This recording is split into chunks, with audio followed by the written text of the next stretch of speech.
संभाजीनगरमधून एक मोठी ब्रेकिंग बातमी। संभाजीनगरमध्ये परीक्षार्थी विद्यार्थी हे आक्रमक झालेत। जलसंधारण विभागाची परीक्षा पुन्हा घेण्याची विद्यार्थ्यांनी मागणी केली आहे। राज्यातील मृदा आणि जलसंधारण विभागातील 670 पदांच्या भरतीसाठी परीक्षा घेण्यात आली होती।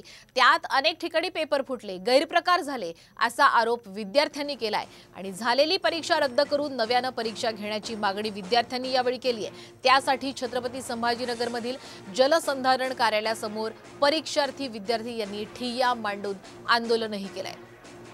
दरम्यान त्यांच्याशी बातचीत केलेली आमचे प्रतिनिधी माधव सावरगावे यांनी राज्यातील जलसंधारण विभागाच्या 670 पदाच्या भरतीसाठी परीक्षा घेण्यात आली, पण या परीक्षेमध्ये मोठे गैरव्यवहार झाले, पेपर फुटले।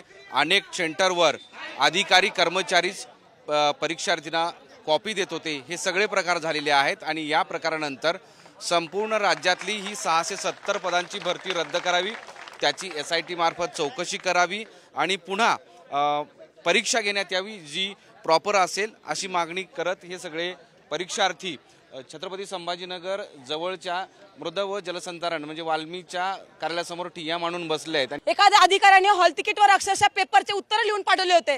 तो पुरावा भेटल्यानंतर सुद्धा सरकारने ही परीक्षा रद्द केलेली नाहीये।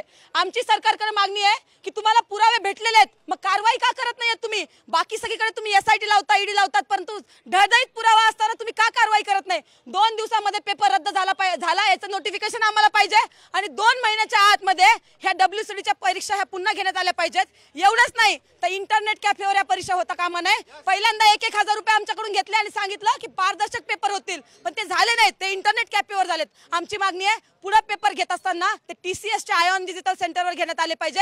हे जर सरकारला जमत नसेल तर सरकारच्या जलसंधारण मंत्र्यांनी तात्काळ राजीनामा दिला पाहिजे, ही आमची मागणी आहे।